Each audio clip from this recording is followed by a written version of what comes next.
talking about what you're talking about. Get real. You all ready for this? Dun dun dun dun. Nope. Y'all, just stop. This is a sham.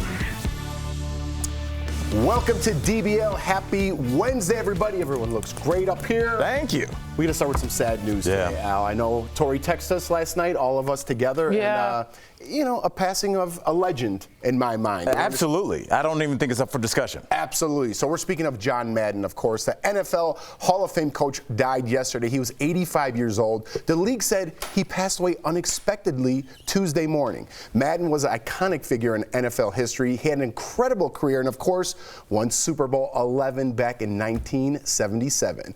Madden went on to become one of the most recognizable voices in football as a broadcaster and commentator. Just seeing those pictures, I could hear his voice calling games for decades. And, of course, who could forget his famous Thanksgiving explanation of a turducken? Take a look.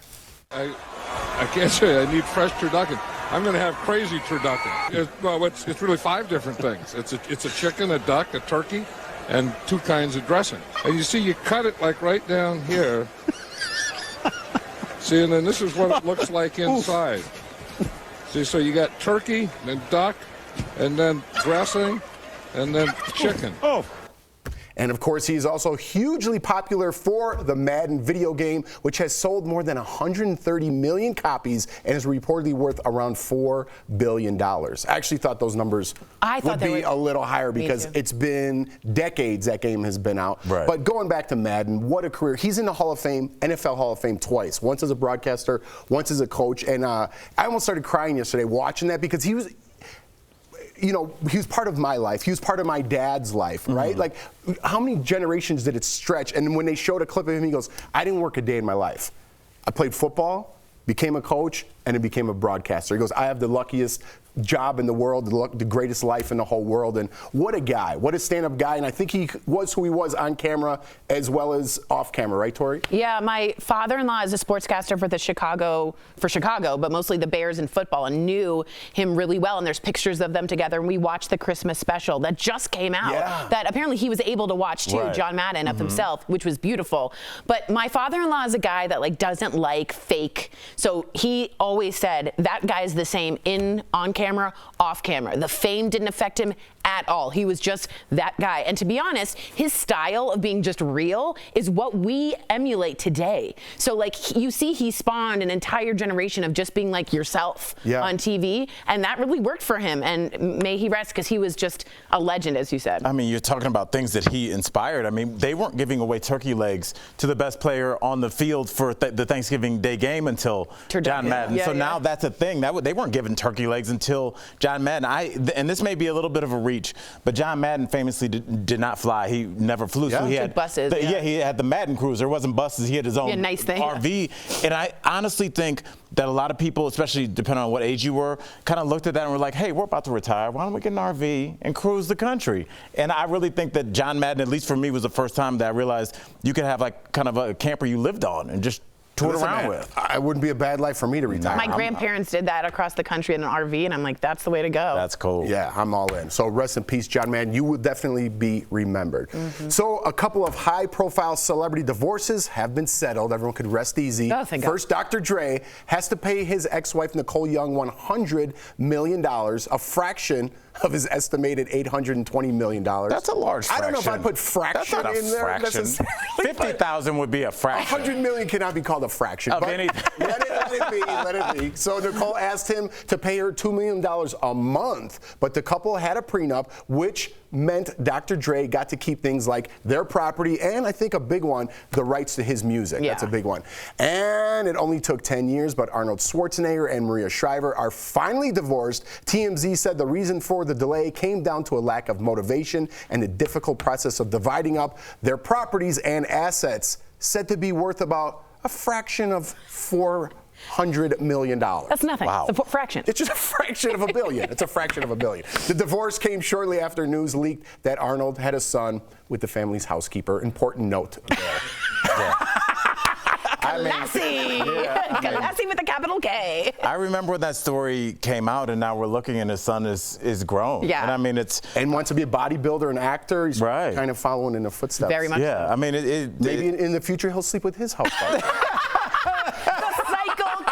It's the circle of life. Sorry. I mean, divorces are never fun. I was really surprised with the Dr. Dre divorce, just because he had a prenup in place, and it seemed like it still was like touch and go whether that was going to be honored, which I thought that's why you got them. And what do you guys think about prenups?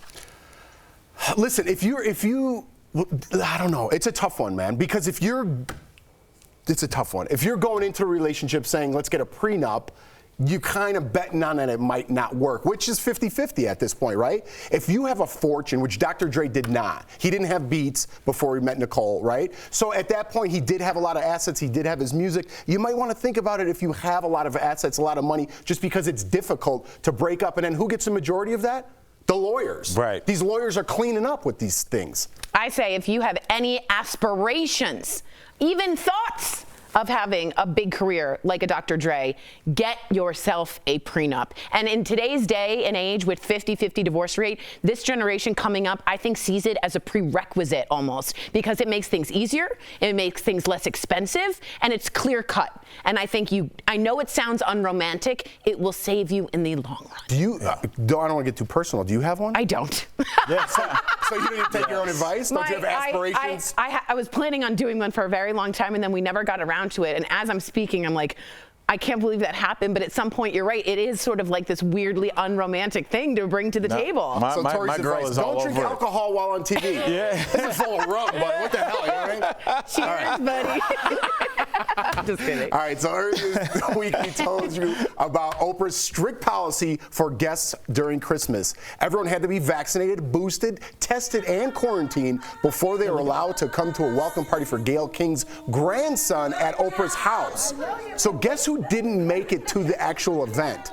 Grandma herself, Gayle King. Gayle posted these pics on Instagram saying she joined the group a day later. After her test results came in, she added she appreciated that Oprah is taking no chances with COVID. Listen, I understand Oprah. This is a little weird to me. I gotta say it. I hate this feeling that's about to come out of my mouth, and I kind of agree with Jeff on this one.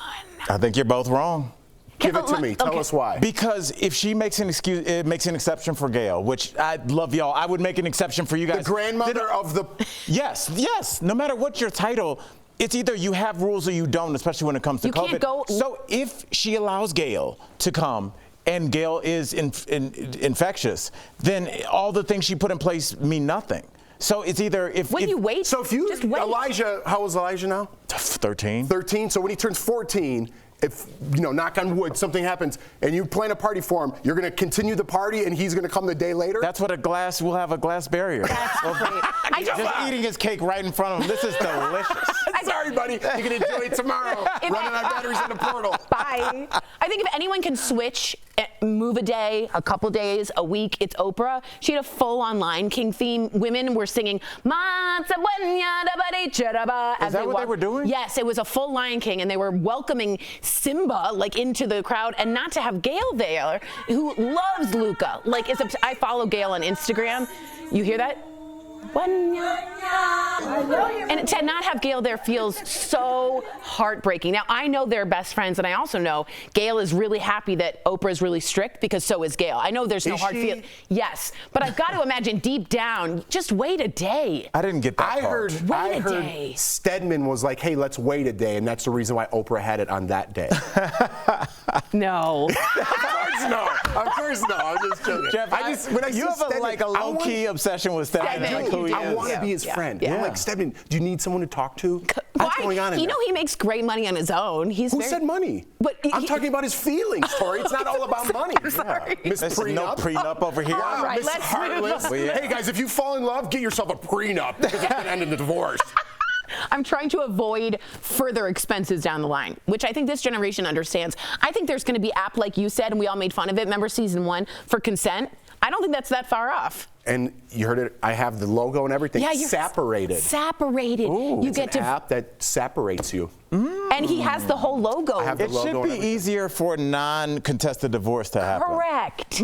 That's interesting. So it's not like, hey, I just sent you a little link to this app. You both click on it. Cheers. No one reads the thing, right? No one reads it. I don't read it. Except, I agree. Guess what? You just gave away all your assets, loser.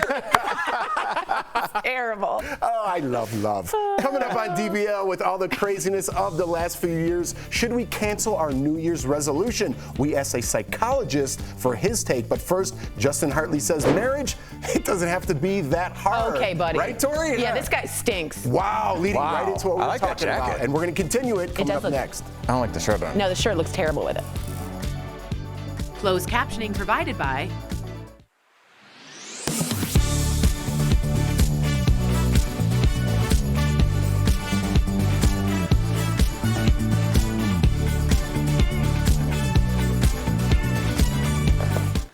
Okay, so we're just quickly got into another conversation. It never stops here. Can we go there? Yeah, so we were talking about Chriselle, which, by the way, I just found out her name was Chriselle like Chriselle 6 months ago. Strauss. Yeah, I used to call her Trishelle. Oh, because you're thinking of Real World.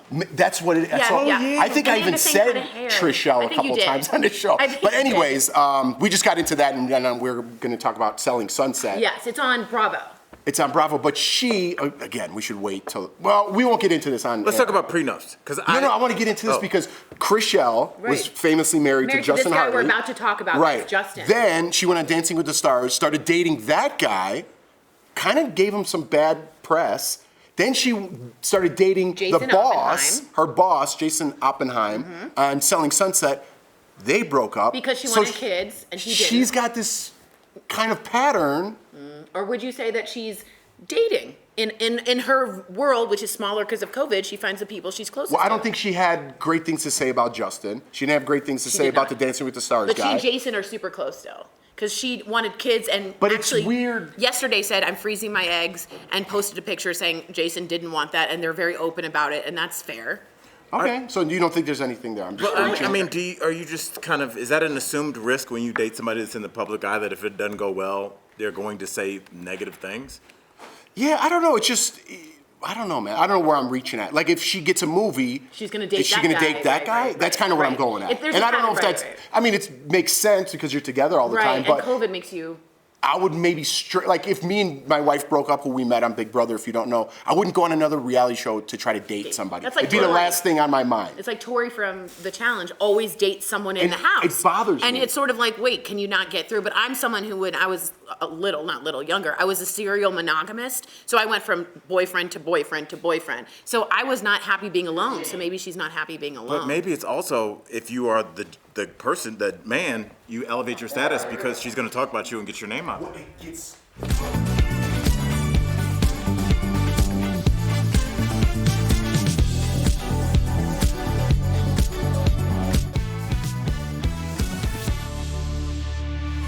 Welcome back to DBL. This is us star Justin Hartley says marriage, it doesn't have to be work. Speaking to Holt Living Magazine, is it the famous Holt? Hoyt? Hote. The famous Like Haute Couture. Yes, Yeah. Us Weekly, Holt. Justin gushed about his wife of 7 months, saying they are so happy. He says it's incredible when you're not forcing things and that marriage doesn't have to be hard. You just met the right person and you just go. He added that everything is easier with her in his life. Justin was previously married to Selling Sunset star Chriselle Stoss for 2 years. They divorced back in 2019. I think it's Strauss. Am I right? Chriselle Strauss? Okay. Oh, Chriselle Strauss. Holt was talking to Strauss. Okay, Strauss. we cleared that. I don't know if you can make that statement right after a divorce, how easy marriage is. It's like, clearly, Okay. you've had at least one hiccup. Okay, so that's where I wanted to go with Right. this. We're fans, right, of everything. Was this a shot at Chriselle? Yes. You think so? Yes. So she's on another show, Selling Sunset on Bravo, and she's doing exceptionally well. Dating again, moving on, creating her own audience. And Justin was the star in that relationship, and now he's not. Chriselle is. And the idea that A, marriage is easy when you just got divorced, B, is such a lemon in the wound of the divorce. He cheated on Chriselle. They got divorced. She found out from like TMZ. He's not a really great guy according to what we see from Chriselle's side of things. I wouldn't take a word of his advice about love. Not one. But how many people think that, though? You haven't heard any. Do you see how we jump to conclusions? You haven't even heard him speak about the divorce. How do you know things went down just because Chrishell has a voice? No, because the way she found out was not from him having a conversation. But you only heard her story. Right, we have never heard his side of the story yet. Well, he's perfectly able to share his side of the story, but from what we saw coming in real time on a reality show, which I know can be faked, is that she never was told. She found out from the press. That's hurtful to anyone. That's a bad way of having a divorce. How about going on Dancing with the Stars and falling in love and being in this power dynamic and throwing that in his face, and then going on another show and getting another relationship and throwing that in his face? Well, once he cheats, he's lost all his privileges. By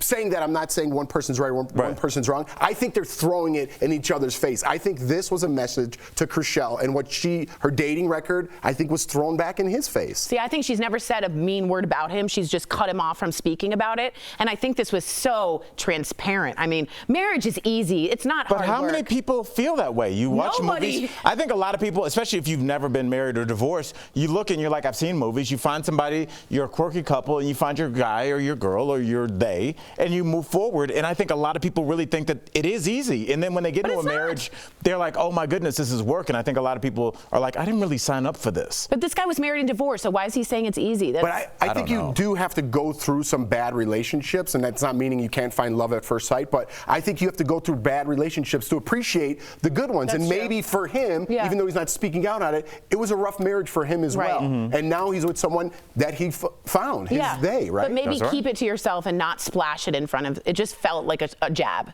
Wow. It did. I know. Yeah, it's just weird. Take some shots. There's still some residual anger. Yeah, we'll talk about it in the break. Check us out at YouTube. Actually, we're not going to be on, so don't worry about it. Coming up on DBL, is it healthy to make New Year's resolutions during these crazy times? We sat down with a psychologist to help us set our 2022 goals. There's a lot of twos in there.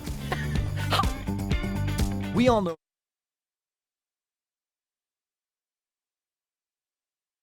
The day after New Year's Eve is the biggest hangover day of the year, and this year might be especially difficult because of pandemic drinking habits. A top Google search trend showed a spike in alcohol-related questions, and several tweets claim there was an alarming spike in alcohol sales since last March. So, let's verify. Did alcohol consumption increase during the pandemic? Our sources are a study by Bloomberg School of Public Health, a study by Columbia University, and the National Institute on Alcohol Abuse and Alcoholism. The pandemic brought on lots of changes to how we drink. Last year, many bars and restaurants were closed for months, which pushed people to drink at home. Researchers at Bloomberg School of Public Health found sales tracked by the NIAAA at liquor stores or other off-site alcohol sales increased 21% during the first 6 weeks of the pandemic, and online sales had the biggest booze bounty with a 234% jump in 2020 compared to the same 6-week period of 2019. However, researchers also noted it's possible people were simply stockpiling alcohol along with toilet paper. So we then looked at a study published in the Journal of the American Medical Association, which found alcohol consumption increased 14% compared to before the pandemic, with women increasing their heavy drinking days 41%. So it's true. Alcohol consumption has increased during the pandemic. Nearly half of the participants in the Bloomberg study blamed increased stress for the reasons why they increased drinking. With your Verify, I'm Brandon Lewis. To receive daily fast facts to your phone, text Verify to 202-410-8808. And to sign up for our newsletter, visit verifythis.com/email.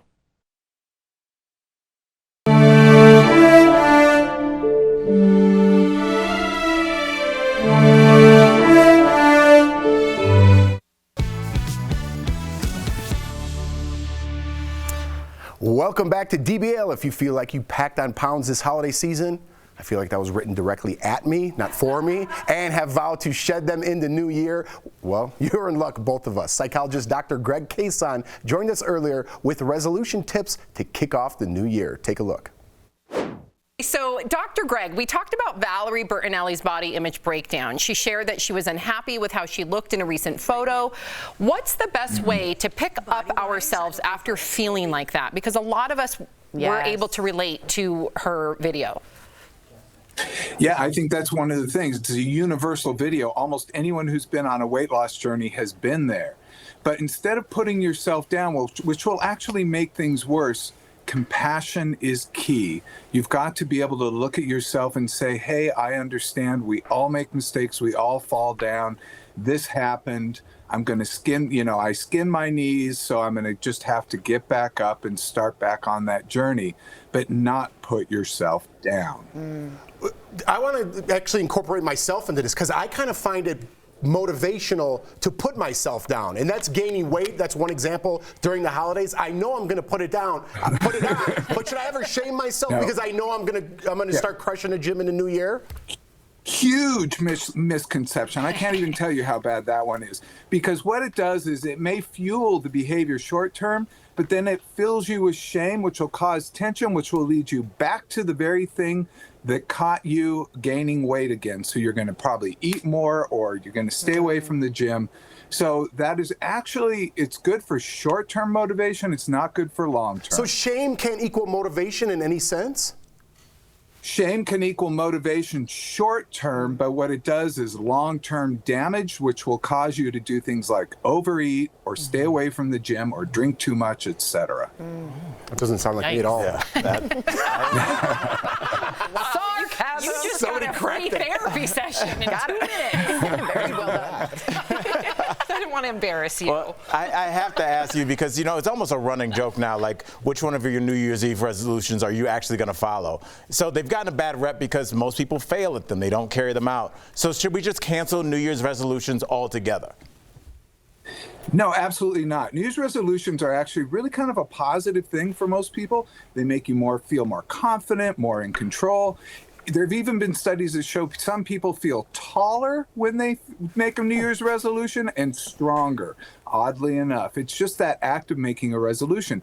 But the resolution for most people, they do something, they have false hope syndrome, they try it, it's too hard, they give up, and then they feel like a failure. So they're going about it all wrong. We don't want to cancel New Year's resolutions, we just want to change our approach. Okay, so what is the approach? I'm sincerely asking. You have some resolution rules. Talk to me.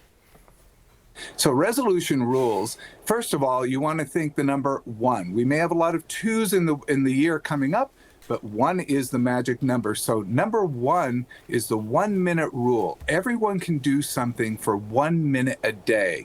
Commit to doing whatever it is in your resolution for 1 minute a day. And if it doesn't lend itself to time, then do one thing a day. If it's something like drink 1 glass of water or have 1 piece of fruit. That's what you want to do, is stick to the number 1. And if your habit that you're trying to give up is something that you're trying to give up, like say smoking or checking your phone, you can do that for 10 minutes. Put that off for 10 minutes in the morning. We can all do without something for 10 minutes. If you practice this every single day, eventually it'll become easy enough that you can start increasing the time periods. But don't start with a bigger time. Start with the smallest time you possibly can and build success. I can spend 1 minute with Jeff. I can do that. I can work on that. Doc, before we go, let's get back to shaming. Is it okay to shame people in the workplace to motivate them for the No. Shaming sucks. It's like the worst. It's the worst. And that's why I think I like the cancellation culture discussion earlier or whatever it was, because that is the act of shaming. We've got to get away from shaming. We've got to do what was suggested and give people grace. We've got to have a generosity of spirit for our fellow human, and that will enable change to really happen. Dr. Greg. Yeah, Speaks the truth. You just got a round of applause, Dr. Greg. And we don't hand this out very often. No, we don't. DBL Nation, you can keep up with him by visiting drgregcason.com. We'll be right back. Thank you, Dr. Greg. Thanks, Thank you. He can help our group. Thank you. Promotional consideration is brought to you by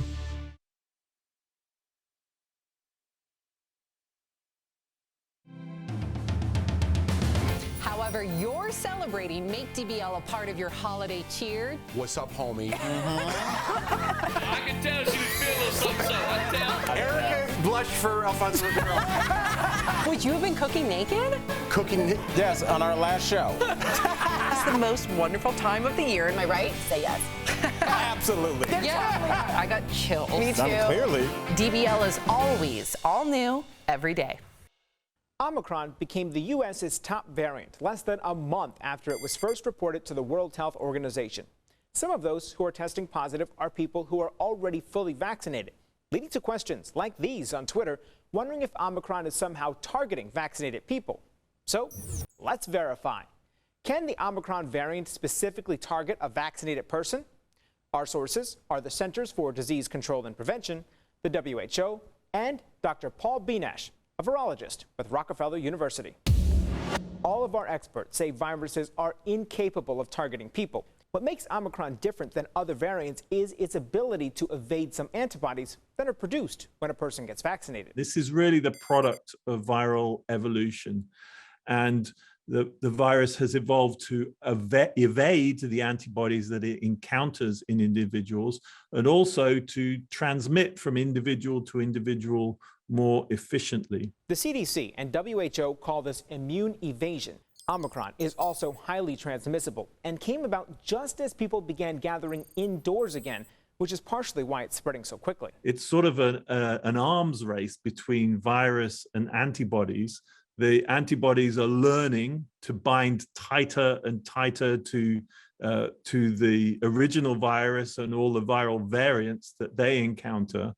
And at the same time, the virus is trying to evolve to avoid being bound by these antibodies. So, no, there's no evidence Omicron is specifically targeting vaccinated people. Public health officials say being vaccinated and boosted provides greater protection against severe illness and hospitalization. It also helps reduce the likelihood of someone spreading COVID-19, but does not eliminate the risk entirely. The CDC says people who are unvaccinated have a higher risk of testing positive and dying from COVID-19. With your Verify, I'm Brandon Lewis.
Welcome back. So Dr. Greg, he gave some good advice, huh? He did. Don't put yourself down.